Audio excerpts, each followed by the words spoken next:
All right. Well, let's hop into today's hot seat. I am looking forward to this, Johnny. I'm going to pull you up. How are you? I am good, thank you. How are you? I'm very good. I'm very good. I'm looking forward to this. As I said, we did Mike in July. We did Stone in August, and really, I've enjoyed those two calls the most in a long time. And I know at the end of each of those calls, everybody in the comments was saying the same thing. And I think a lot of the beauty of them is people that have done the training for a while. They know the training, they know the systems. We talk about them over and over again. If you're new, a lot of it won't make sense, but you'll catch up in time. But it's just the implementation of it. It's seeing how it's put in and then how everybody puts their own individual spin on it and what's possible. I think it just lights people up. So I'm excited to do this with you. Jesus, no pressure then. Pressure whatsoever. And everybody's evening is ruined. You've wasted 20 people's times, and yeah.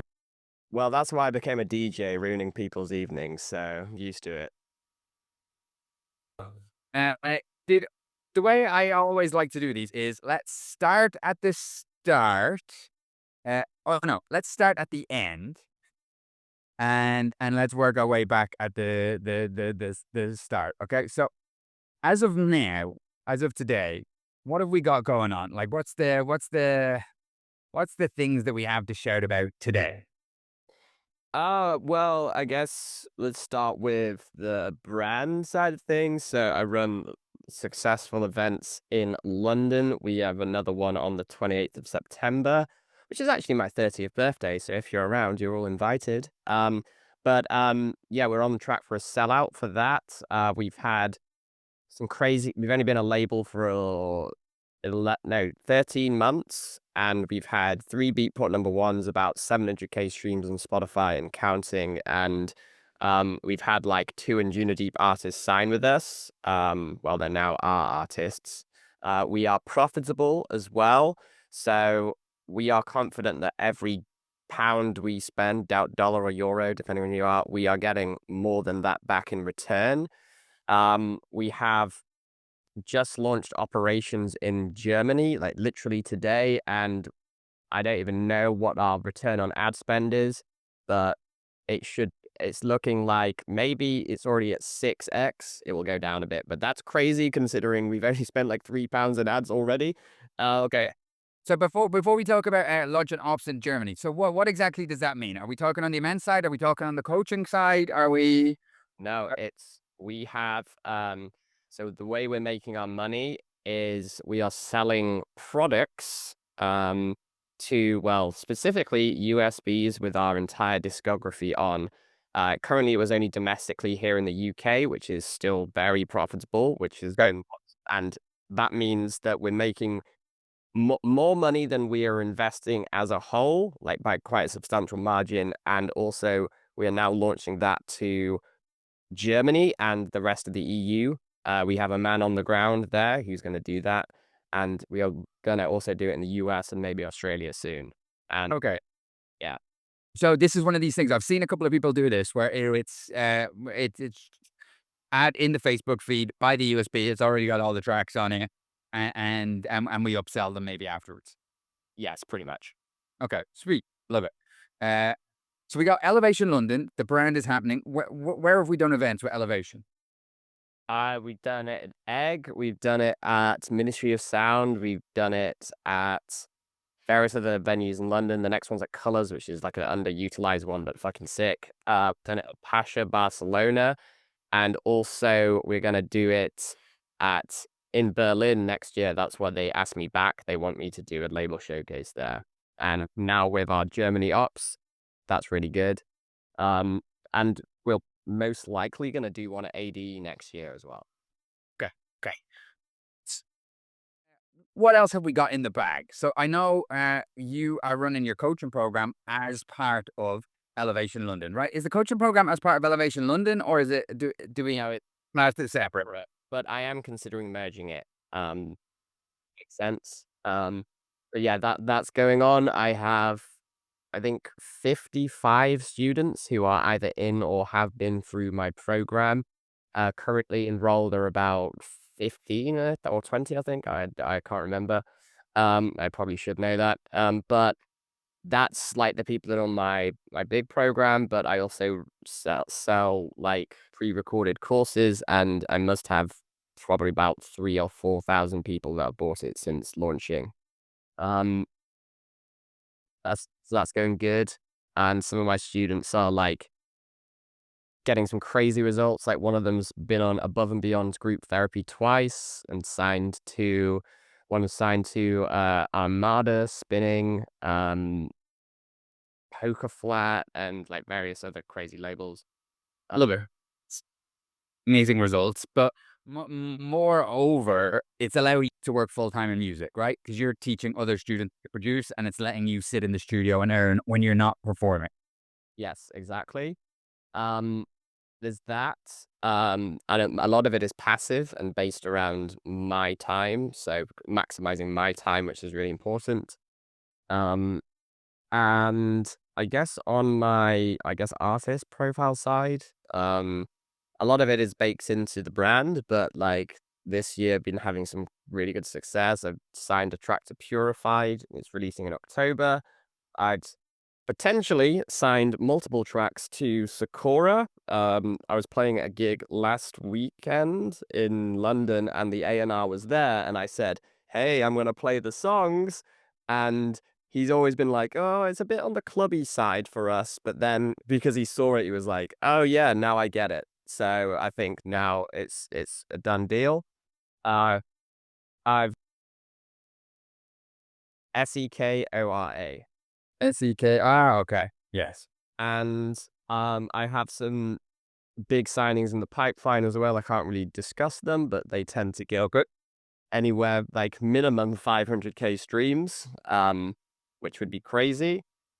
I've collaborated with Injuna Deep artists, people that released on literally every single label you could imagine. Um, Someone that's also released on Afterlife, and yeah, I've got like fans around the world that love my shit and can't wait for me to come to their country, which I'm working on. Mostly in South America, and I'm very down to go there. We've done some touring as well. So where did we do last year? You did play South America, right?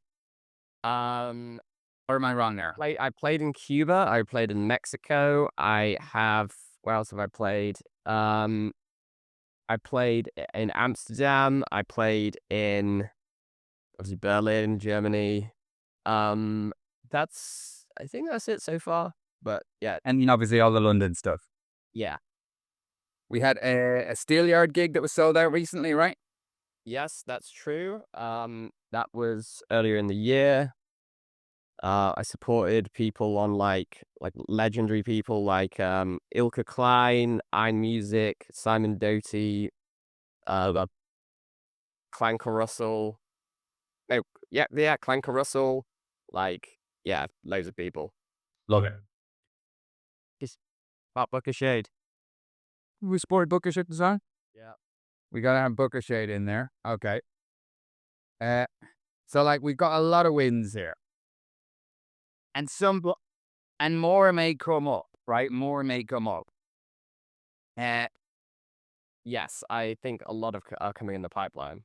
yeah, yeah. Well, I even just mean in this conversation as we go through it. Yeah, yeah. There's probably some that you're forgetting, right? So that's where we're at now. Okay, and it's important to set that as the point, the anchor point.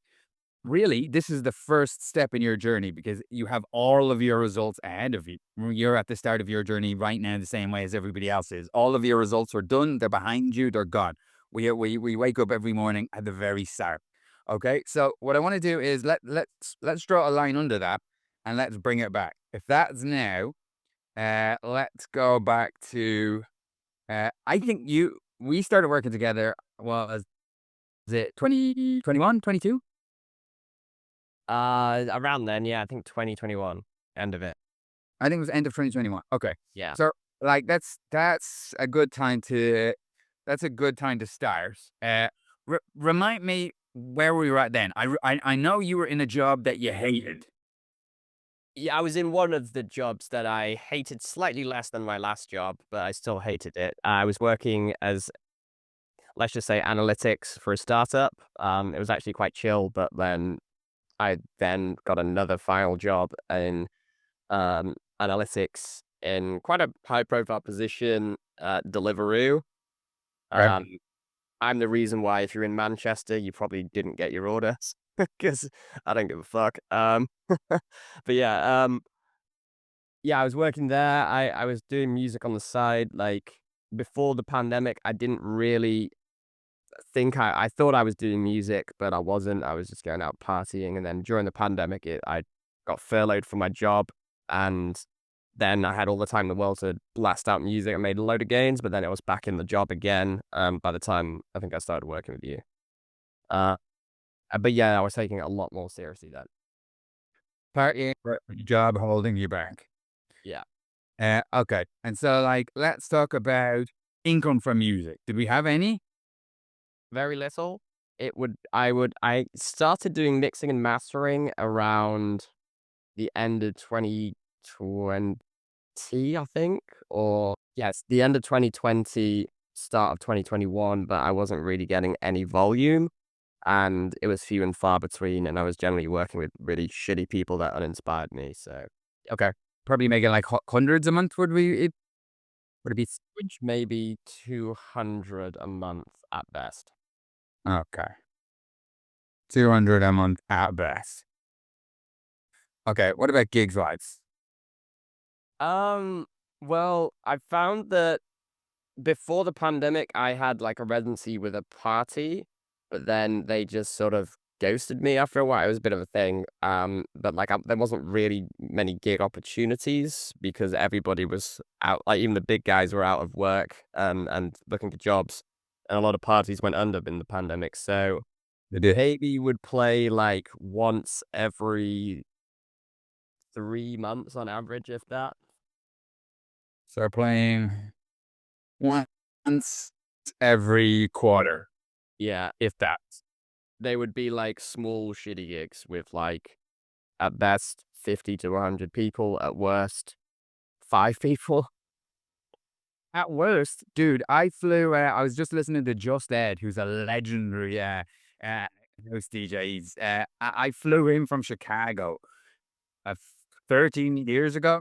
I think it cost me about 4 grand all in all to bring him over.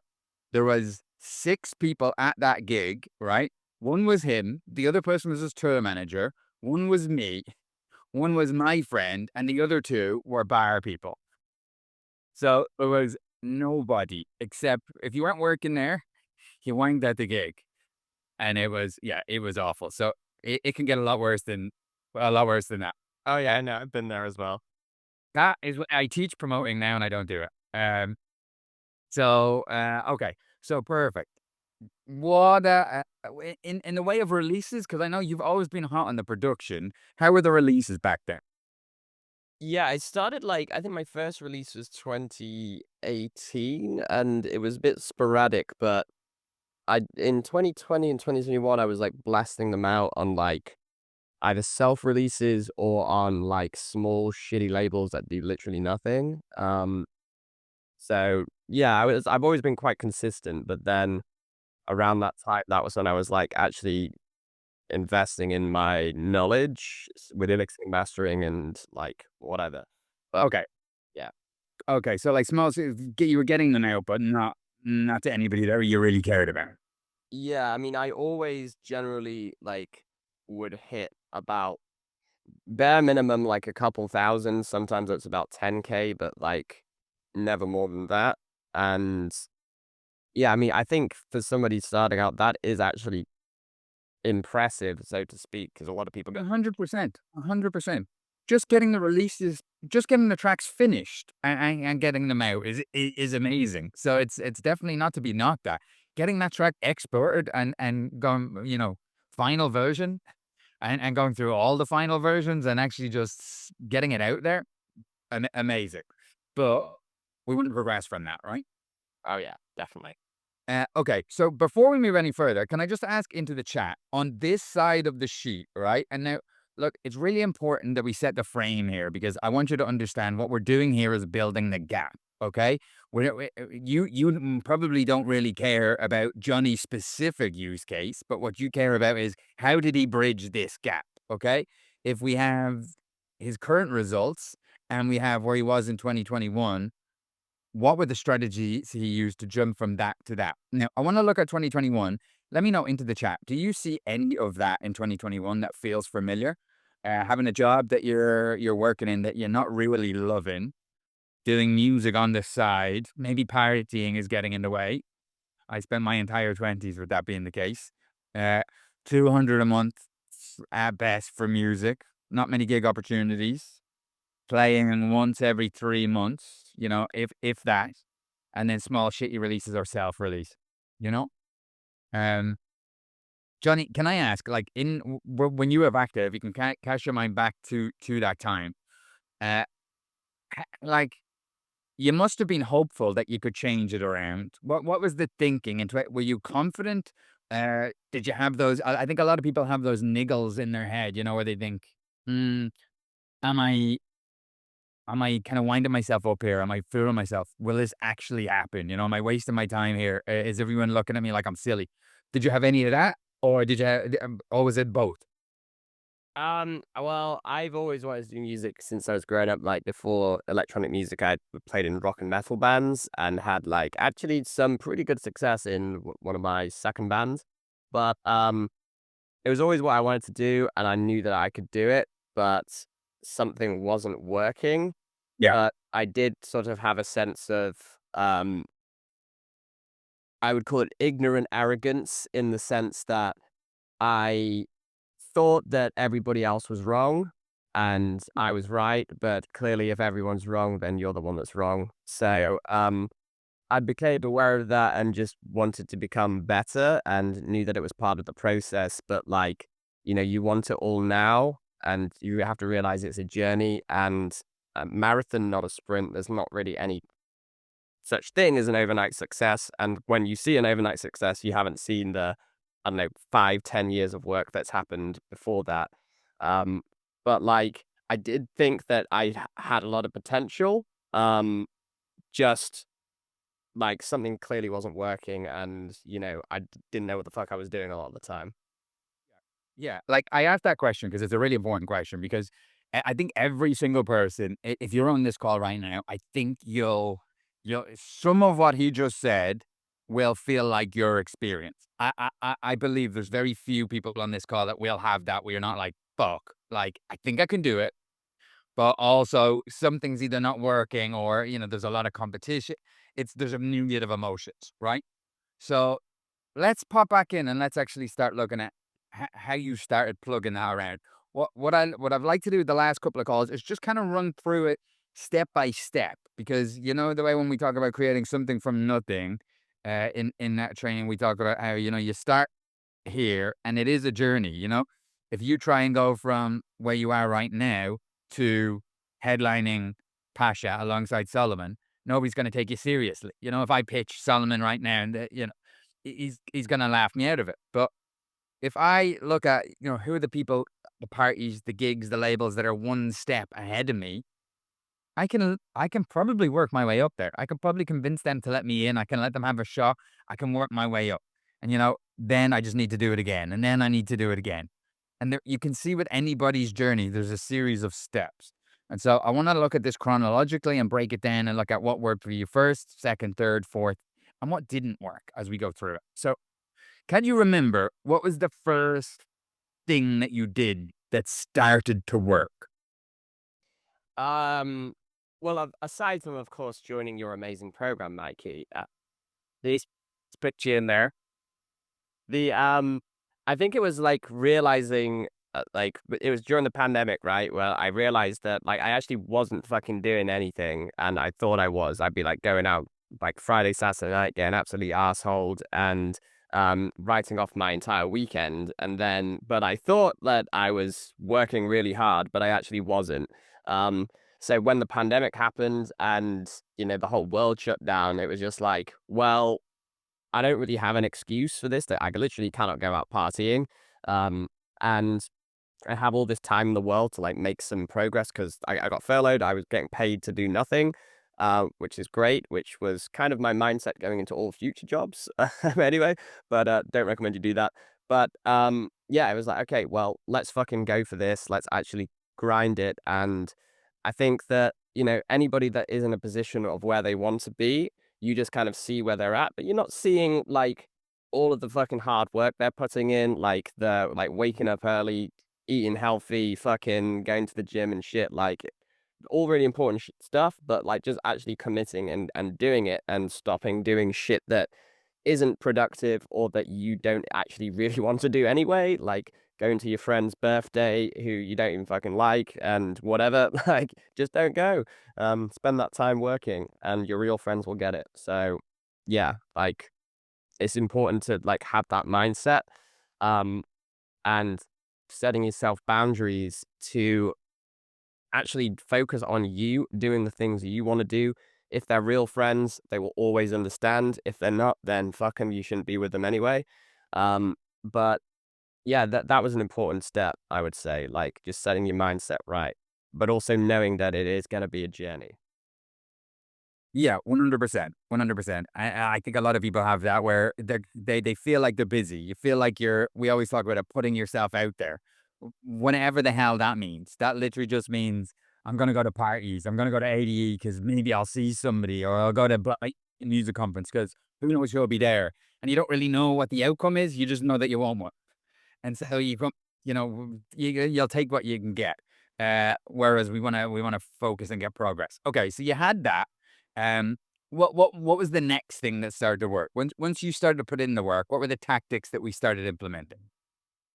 Well, I think a lot of what you showed actually were like being aggressive as opposed to passive in terms of getting opportunities, bookings, and you know, all that kind of stuff. Like you can sit and wait for stuff to come to you, or you can go out and get it.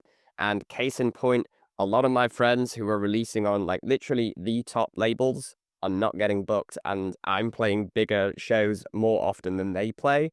Like these guys literally we're not going to name them, but like literally release very regularly on Injuna Deep. Not plays maybe once every 6 months. But if he were to use the aggressive strategy, he could literally tour the entire world. But he doesn't because he's being passive, waiting for shit to come to him. You got to go out and get stuff. Um, yeah. Yes. I'm glad you started with that. That's the biggest mindset shift. The mindset shift. People are doing the work. I'm doing the releases. I'm doing the social posts. I'm networking, but I'm not getting any gigs. They don't realize. Have you asked for any gigs? How many people have you mailed? Okay. So yeah, you had that mindset change. That's obviously paid off from you. Um, how did we implement it? Where were the first ways that you started to try that? It would be like just reaching out to people. Now, for example, one thing on building my, this is what I tell my paid clients, by the way, but you guys seem cool, so I'll tell you. Um, Most people in the world probably won't like your music. So, for example, you send your music to your friends. If your mate only likes hip hop and you're making hard techno, then you're just wasting your breath. He's never going to like your music. But if you go to someone that you know likes hard techno, then they're probably going to fucking love it, right? So if you can find the right people and aggressively, I'm not saying aggressively like listen to my fucking music, but like going actively out and finding the right people for your music. So let's just say you sound like Adam Bayer. Why don't you go talk to Adam Bayer's fans on Instagram? And surprise, surprise, they're probably going to love your tunes. And I started doing that. And I went from like 500 followers who were just all my friends to like about 5,000 just by chat because I had a load of time as well during the pandemic. It's like I went to about 5,000 people who are now like some of them are my very good friends now from doing the strategy. Some of them are like my super fans, but like all real people who love and enjoy my music because I went to find the right people rather than trying to pitch shit to people that are never going to like it anyway. And yeah, you could convince them over years to maybe like melodic house and techno, but like why bother? Just go to the people that already like it. Yeah, it's the whole purpose of cheese. How do we convince a mouse to eat cheese? We don't need to. We just leave them alone with some cheese, right? So you won't find those fans. Let's talk to me exactly. What does that look like when you say? Adam Bear's fans? Talk to them. How did you run ads? Did you literally just follow them? Did you just jump into Adam's like, what did that look like for you? Right. Well, okay. So you just literally go to his Instagram page and look on. There are three types of people that you could potentially contact. Number one, people that follow him. Number two, people that like his posts, and number three, people that comment on his posts. You don't know if the problem is you don't know if the people that are following them actually give a shit. They could be random weird sex bots or just bots in general. Like there's annoying dickheads who tell you that they can promote your music and they have literally 3 followers. You don't know if they're real. Number two, people that like them. Again, similar problem, but they're showing a higher interest or engagement level. Or number three, the people that you can see, like, let's just say there's a picture of him in fucking London or something, like outside Fabric. It's like, oh my God, I can't believe you came to London. What? Blah. Like, I'm so excited for your set. I'm traveling all the way down from Scotland to see it. Or I've flown in from Johannesburg. You want to be talking to that person right there because they are clearly saying that they're fucking the biggest Adam Beyer fan ever. And if somebody is one of those types of people and likes his music and your music sounds similar, then they could easily become a super fan of you. Now, of course, you don't just want to DM them and be like, oi, fucker, listen to my music, right? You got to be a normal person. What I do was I look for literally anything which I can relate to them on. So if they've got a picture of a dog, I love dogs. I'm like, what's your dog's name? And notice I'm not saying anything about music. I'm just literally asking them a genuine question. They will always respond. And then as soon as they reply, that's a green light to then send them some music. And you kind of have to learn what works for you in your voice. But I used to say, hey, what's up? Let's just say Dave. Hey, what's up, Dave? I heard you might like uh, techno. Would you like to hear an unreleased track? And this works so well because number one, like we know he likes techno, and number two, we're bringing him into a perceived inner circle, which he doesn't know I'm doing this to like hundreds of people all at the same time, but like I'm giving him something super valuable that he is going to enjoy. So of course I've literally done this to about 5,000 people, and only one person ever said no, and I was like, okay, what the fuck? But yeah, it works really, really well. Let's not spend too much time on this one because we've got like 24 minutes. But I've never heard of this strategy before. I have to say, it seems like an awful lot of work, and now it has clearly worked because the strategy has worked. How long did this take? I mean, was this because it was a pandemic? You had all of this time, or is this something you continued after the pandemic? Bit of like, yes, it is slightly time consuming, but you're going to get a much higher quality level of fan engagement, and you can streamline it. It literally can take like 10 seconds per interaction. And if you think about it, if that you can develop someone into a super fan, that's way more valuable than some random person seeing a post and be like, oh, that's cool.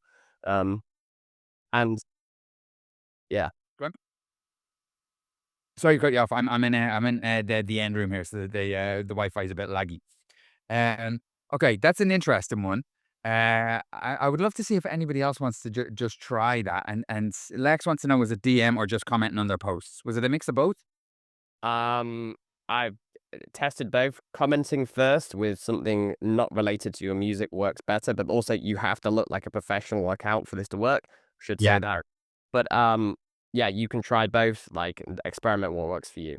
But I would love to. I would love if some people on the call would give that a little try and see if it converted for them. Uh, just super quickly on that, like think about it this way. If you can create a super fan, they become your marketing asset and they're going to go tell multiple people about you. So spending that time to get that one person engaged is well worth it. For example, I've literally never ever marketed my music to Russia, and you physically can't now, but I have like probably about 5 or 6 thousand listeners there, all from chatting to about 20 or 30 random people. Someone in the Dubai like is now my super fan. He's told like hundreds of people he wants to book me for a festival there. He's that hyped about it. So I love it. yeah, it does work. Without realizing that you've created a hit list strategy, but for fans. Exactly. Okay, perfect. So let's hop it on then. We were doing that. You were growing that on Instagram side. Did you incorporate? Did we start doing pitch outreach when you started the program? I did, yeah, but I kind of didn't really know what I had to offer. And so then it became understanding that you know, if you have things people want, so cheese, like you can basically do whatever you want and give people the shit that they want. Like with the fans, you give them unreleased music. Like with DJs, you can give them your entire discography, stuff like that. Like just give people shit that they want. It's really important. But same with booking, promoters and labels and what have you. Like anything you can throw in to sweeten the deal is so much better. Okay. So did we start running our own events or did we start outreach first? Which was it? Outreach. Okay. We started with the outreach, and how did it go initially? So it didn't go great at first because you didn't know what you had to offer. Is that what I'm garning? Yes. So I got a few responses and I did actually get booked at the Ilka Klein party, which was a really big one off the back of that, but it was like few and far between in a lot of ways. So my kind of reasoning for creating the elevation and initially just started at parties. It was just like, well, let's just fucking book ourselves and throw our own parties and make them great parties. Bring on local acts who can all bring their own mutually exclusive pools of people, fill the place, and yeah, like worked really well. Okay. Yeah. So we've skipped the outreach and we've decided, right, let's just book ourselves. Let's set up the brand. Let's start running our own events. Now we have something to offer. Now we have something to offer for gig swaps. Now we elevate our status. And when we're pitching to other promoters, they look at us like a fellow promoter, a fellow label owner, and our pitches are taken more seriously with other people. Was that the thinking? Yeah, exactly that. Okay. So we started with the elevation events. When did they kick off? Um, about 2 years ago, I think our first one was April 2022. Okay, 2 years ago. Okay. So Josh is asking, how do you sell tickets for a brand new event brand? What option did you go down? Did you run ads? Did you do email stuff? We didn't have an email list. I didn't know what the fuck I was doing, but I'm a member of I'm pretty certain in any city plus major cities, you'll have WhatsApp groups which have like people that love partying and want to know what's going on at the weekend. I was a member of like 3 or 4 of them, and from being in the scene, like I got added to these. So, or if you don't have them, you can create one because it's providing value to people. So, and if you own it, even better. But that was part of it.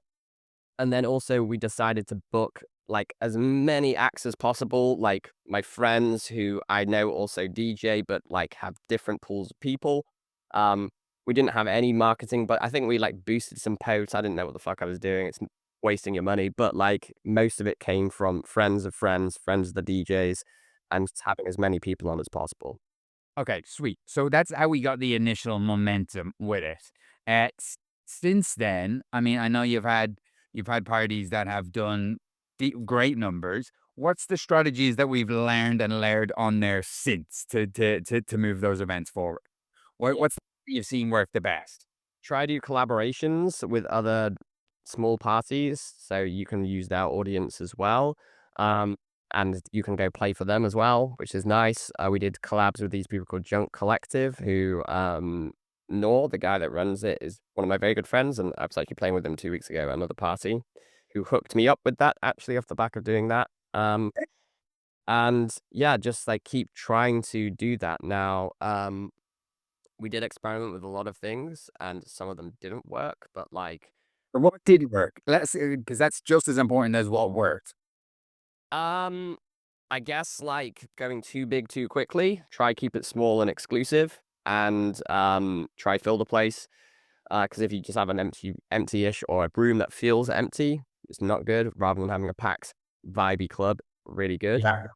Um, we also did things like DJ competitions as well. Now those only become like really effective once you're actually playing in a good venue, and have like sick lineups as well. Yeah. But like the last one worked really well. The What else? Yeah, like boosting posts, just don't do that and get someone that knows what they're doing with Facebook ads. Like Tim, for example, my marketing guy. He really knows his shit and that really helped. Booking booking anybody that's not top tier headliner material because they're just a waste of money and gonna like not actually bring anybody in. For example, we booked D Montero.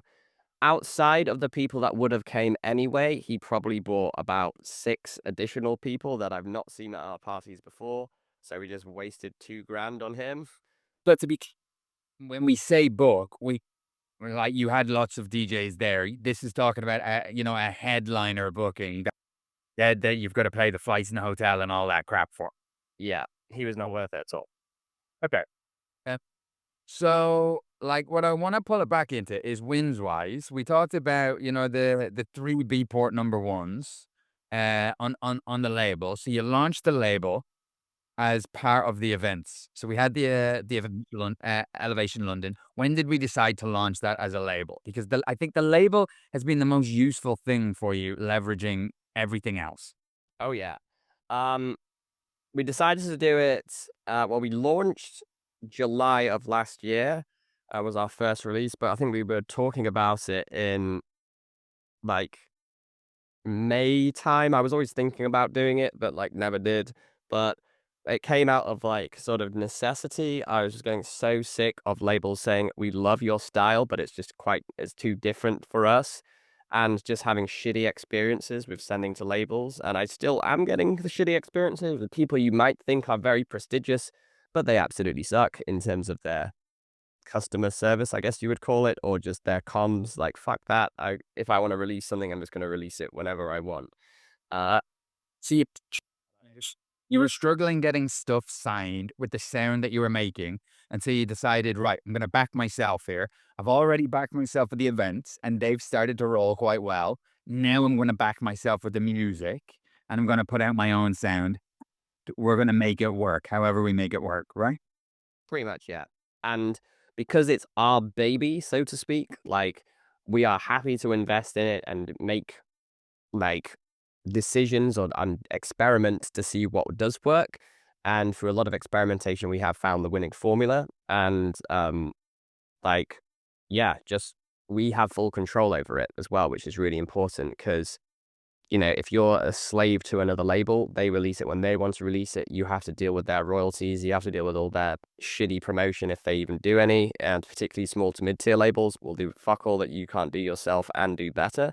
Uh, so why give these people 50% or even more of your time and work for shitty results? So, On that note, so let's talk about that because I often talk about this when people are that they just want to get the music released and they're like, look, I have this label interested. They're not the biggest label. They've not really released any decent artists, but I just want to get a release.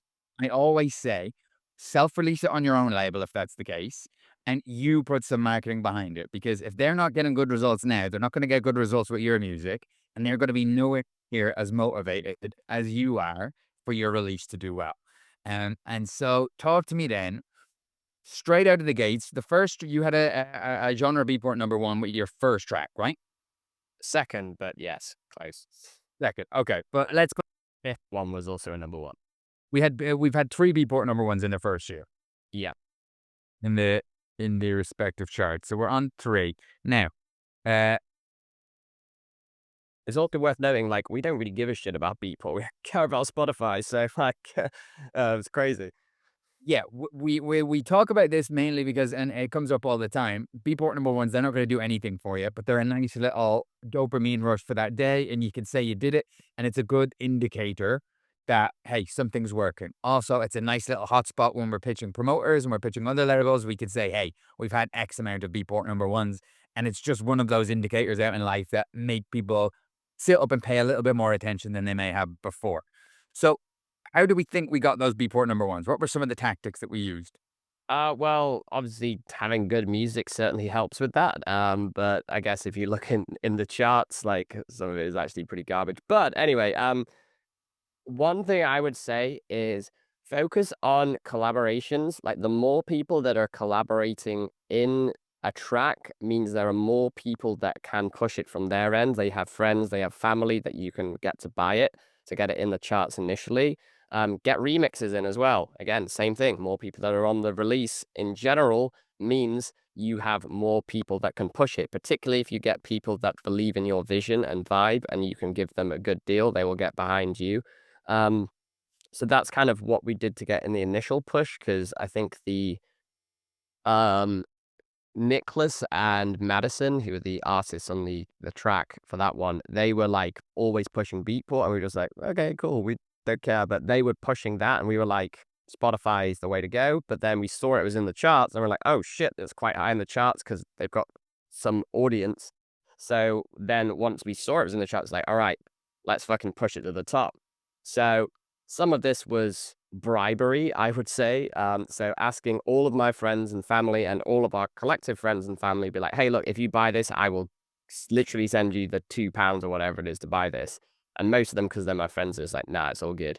And then I think I got it to like top 3 or something. And then I sent to all my producer list. Basically, just give people what they want. So I said to my producer list, I will give you like all of my courses for free if you buy this. And like that's an absolute no-brainer. For £2, you're getting like 80 quid's worth of courses, and it doesn't cost me anything. It's just they're getting something great. And we also said to fans, we'll give you our entire unreleased discography, and just making offers to people. And then that did like push it up to #1. And then basically once you're in the top 10, you are visible on the page, so you'll get more organic plays anyway. But getting into that top 10 is quite tough, so that's how you can push it up.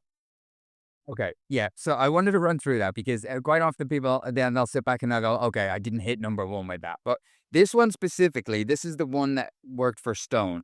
When I said to Stone, "You've got your email list. Just hit all your fans that have downloaded your music and tell them you've got 6 unreleased tracks or 6 tracks that you've released before or free downloads. And if they buy this release, send the receipt, and I'll send you the full download folder with the other tracks." And he hit Beatport #1 twice on the same day. He had 2 tracks on #1 in 2 different genres with that strategy. So it really works. And everything else is kind of piled on top of that. Family and friends, similar tactic. Getting other people involved, it's similar tactic. It's just calling in the favorites. Um, so let's look at what else have you done with the label that has fed into these wins. I mean, what's we've played. We've got the Anjuna Deep artists on board. Yeah. They come on board because they've seen the success of the #1s, or how did we get those guys on board? One of them, the first one was a guy, Max MXV. I met him at AD, but we've like been in the scene together. We like hung out and just went on a fucking crazy night out actually. But then we were like, yeah, let's do a fucking song together. And then we got in the studio, and we created. It was the release Close to Me. It was like a fucking sick track, but like we were sending it to labels, and they were just like, oh, we don't. It's with live drumming, as you can see the Yep. drums behind me.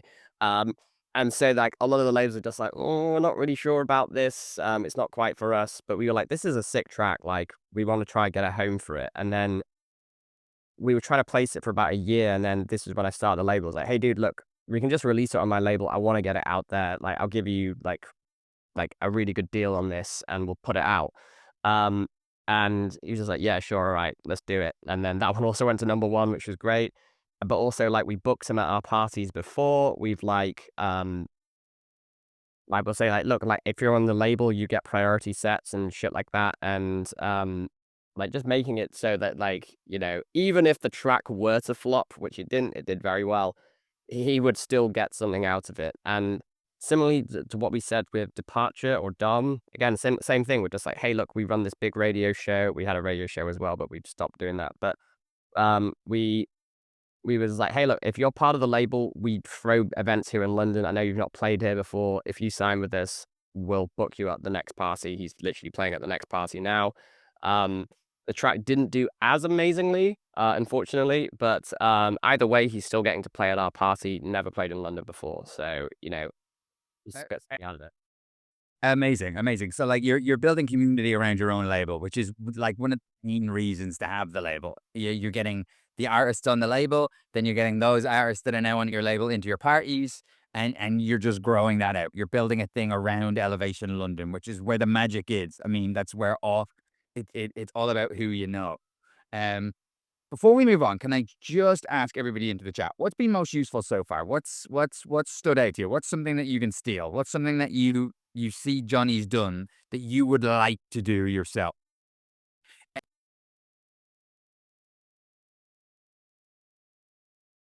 Let me know into the chat. The DM strategy, 100%. I'm glad to see somebody's gonna try that and run with it. Socials and community building. It's all about the community building. Really, the socials, the radio, the labels, everything should feed into that. The gig swaps with other DJs, the sheer persistence. The DM strategy sounds interesting.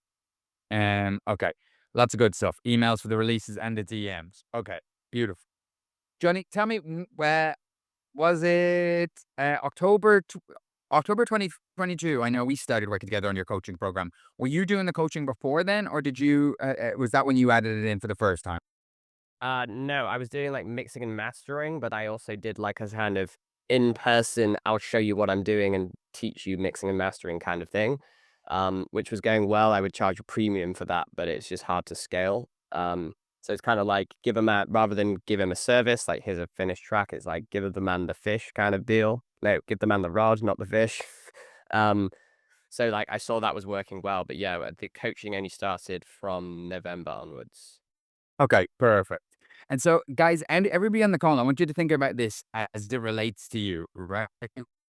So, when Johnny started building his coaching program, it allows him to make money working in music by coaching other artists. Now, maybe you don't have the production skills to coach other artists, or maybe you don't ever want to coach other artists. That's great. I want you to think about this in terms of what are the things that you can do in the music industry that would allow you to work in music that aren't necessarily in the booth performing at the gig, that are another revenue stream that can allow you to fuel your music career without just the performance income, which can fluctuate, which can go up and down. And it just allows you to get closer quickly. It allows you to network quicker. It allows you to meet more people quicker and maybe move away from your day job if that's what you want to do. Um, when you launched the coaching program, Johnny, you were, how quickly did, talk to us about the process there. So, I had an idea of what I wanted to do, and for your help me to design my program. And um, I actually just quit my job after ADE because I fucking hated it. And um, anyway, let's not get into that. We don't have much time. But point being was, I had a little bit. They put me on garden leave, so I had a month to just basically blast stuff out, which I did. And then I got my first customer. They paid in, I think, the end of November, and then the second one was mid-December, and then we got another person on January and another person on in February. So So for the first couple of months, we're working in music full time. Thought it was squeaky bum time a little bit. You're not sure if you're going to make ends meet. So exciting, but also nervous. yes, very much so. And talk to us about that. Like, would you recommend that to people? Or would you, Well, I was saying to a couple guys in my breakout room, there's two ways you do it. You can either quit right now and be like, fuck it, I'm gonna go all in right now. There's a chance I could succeed, there's a chance I could fail. But I know I know there are people here that have done that and are back where they started. Now, that's their kind of easy way of doing it, but it's actually the bad way of doing it. But the other way to do it is really fucking put your time in and like make sacrifice. I whilst I was working in my day job, I would work there until 5 and then I would work until 11 now at night every day, also on weekends as well. My ex-girlfriend can attest to that. Um, I really put in the grind.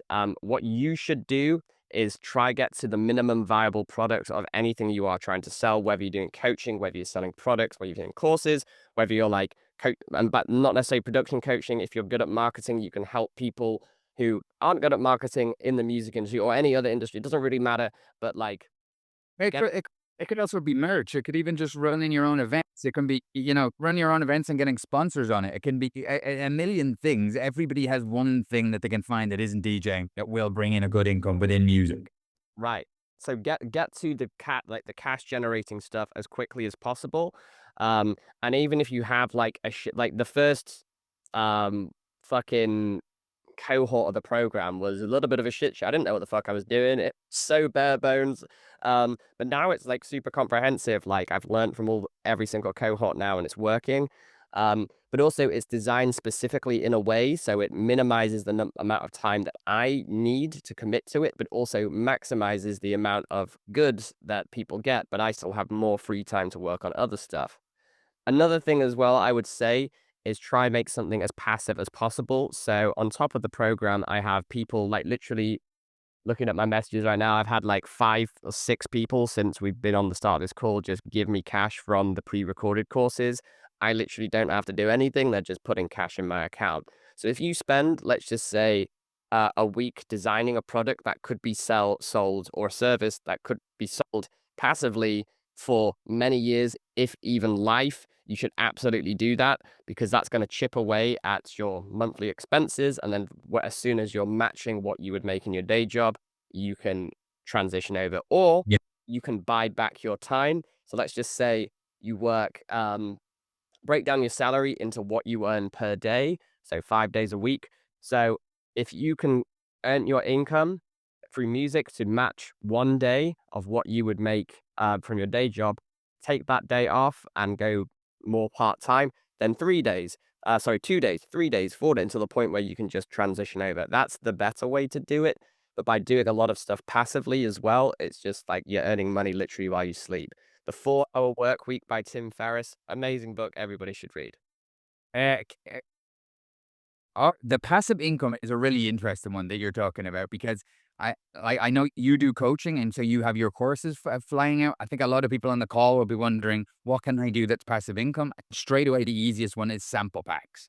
If you're a producer and you're producing, I know several people that are earning 4, 5, 6, 7,000 a month with 2 or 3 decent sample packs that they've got Facebook ads running to, and it's just consistent income. So for everybody, there is something.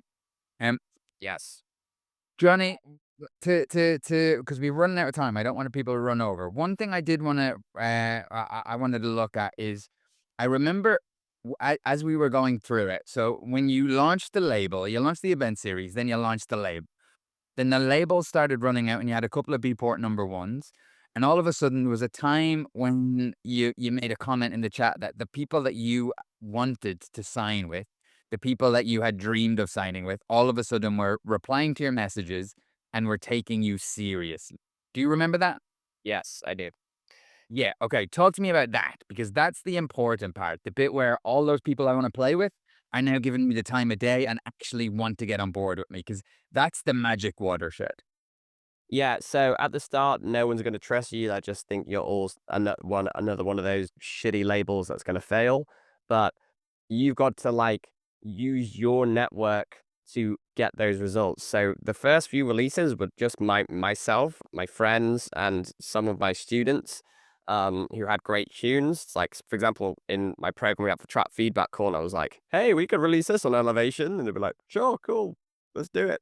And but more importantly, deliver them the goods. So we invested in them. We like made sure it worked. And when we started getting Beatport number ones and like hundreds of thousands of streams, then people take you seriously. Like we can go to people and be like, the top tier people, and be like, "Yo, this is what we can do if you work with us, and you get 50%, which you're not going to get from the labels you're currently working with." So to them, and you also get to play at one of our parties. So it's like a no-brainer for them. I think the art of anything you do in this world, particularly in business and the music business, is just create people offers that they can't refuse and would feel like a fucking idiot for saying no to. Like even if the release flops, you still get to come play for us at London, and it could go to number one. We could get hundreds of thousands of streams, and you're getting a great deal on it. Just try and be good and do shit which the other people are failing at. And if you've released on labels before, you'll see how shit they are and how easy it is to be better than them. So yeah, and then like real people take us seriously. I guess one final point, I don't want to drag on too long, but the first time I went to ADE, I made it all about me. I'm like, "Hey, oh my God, sign my music, book me for your show. I'm fucking amazing." And like everyone's eyes just glaze over. The second year I went, I made it about them. I was like pitching my radio show, bringing people on, not asking for anything in return, blah, blah, blah, blah. And yeah, while you talk to them, their eyes start to glaze over. But then like, and I have a radio show with hundreds of millions, not hundreds, millions of listeners. And they'd be like, "Oh, okay." So a lot of that, the stuff I've done really well this year came off the back of, making shit about other people and helping them and giving them good shit. And then they return the favor. It's the partnership mindset. Instead of waiting for opportunities to be handed to us, we're going to create the opportunities ourselves and we're going to present them to promoters. We're going to present them to labels. Here's this thing I have for you. Yeah. Okay. So, oh, so go on. You got another one? I'm just gonna say one final thing, and a part of like when I started this, I didn't know that any of it was gonna work, but it kind of is working. But Tim and I have always been saying like we want to be like kind of music, so they don't fucking need anybody else. They can throw parties in every country, every city, whenever they want. They can release music on their own label and make sure it gets heard by the right people. They don't have to work with anybody else. They can if they want to, but they don't need to. You don't want to be at the mercy of other people who and like one label, the one guy that has to listen to your song, he might not like it, but millions of other people could like it. Millions of other people could come to your show. That would be a massive show. But my point is, they built something that they control. They don't need to deal with any other bullshit. They can just do whatever the fuck they want. And that's kind of what we're doing now.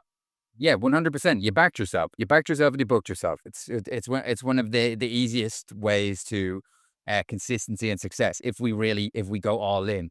And thanks for that, Johnny. Like, guys, I think the thing about Johnny's call today, it's different to Mike and Stone's. So Stone's call last month was just strictly the artist route, building up artist tours based off the music and how he leveraged the music. Johnny's call today, he's taking a much more business approach. So we've added the label, we've added the events, we've added the coaching program, and we use all of that as leverage to make the future stuff happen. And different approaches will appeal to different people. And if you're somebody that is business minded or entrepreneurial minded at all, I think a lot of this will jump out at you because you just need permission to set up your own label. Nobody needs to give you the say so. Same with the events. Same with a coaching program or sample packs or merch or whatever it may be. And all of those things can fuel your own gigs, your own booking, your own tours. Um, Guys, can you let us know out of everything we've heard out of Johnny's hot seat today, what do you think you would like to implement for yourself? What are the bits that stood out to you? I hope you found my name babbling useful. That's what we're here for. 90 minutes of inane babbling every Wednesday at 7 p.m. Start your own events. Yeah, like starting your own events is going to be one of the easiest ways just to straight away get a yes, get on the football pitch, get playing. Maybe my own record brand when it comes to it. Yeah, well, what was the name of the radio? What was the name of the radio? You've stopped it now, right? Yeah, it was Elevation Radio. It was on Insomniac and syndicated across loads of other stations as well. Start my own events, label brand, trying to find a partnership approach. What can I offer? Just got into lots of stuff, David, and that actually is the key. That partnership approach, we call it cheese. What can I give the promoter that they want? You know that they'll gobble up without me needing to sell to them. There's many different things, and once we crack that, it bookings become easy because all we need to do is find the right person that books my type of act and we just got to give them cheese, something that they want, something that they care about. And after that, everything becomes easy. Own label for sure. I want all of it, but my own vision. Yes, of course, Kenny. We always take the stuff, throw away what we don't want, keep what we do, and then put our own flavor and stamp on it all. Um, have an aggressive mindset to do more things. Yes, I think that's one of the key things. Flip it and realize you're in control. Nobody's kicking down your door and jumping onto your sofa and pulling like into a DJ booth. You know, nobody's. If you're going to get the gigs at this level, you're going to get them. Okay, even the big acts, even the giants with incoming bookings every day, they still have booking agents doing outreach, trying to get the good gigs. Everybody does. You should too. Um, Johnny, thanks for today's call. Really appreciate it. No, happy to help. And if anyone does want help setting up labels or brands or whatever and wants to message me, feel free. I'm more than happy to help at the official Marksman. Or production, or production. He's got a great little. Too, yeah, I can help with that.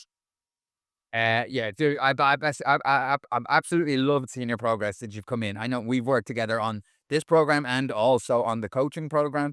So I've seen you progress on two different levels, and it's been beautiful right across the board. So you work hard and you deserve everything that comes to you. So I'm proud of you, dude. Uh, That. Well, I wouldn't be here without you, Mikey. So your success, not much. get successful together, right? Guys, can we unmute and just thank Johnny for his time? Hey, Johnny. So hi, Journey. You, Johnny. That was awesome. Guys. And can you also, while you're on mute, give each other some love and give each other some positivity for the week ahead, please, will you? Smash people this week. Uh, Guys. Go fucking get it, guys. All first, lads. Like, Smash it. Smash the dolls. Eyes. Goodbye to everyone.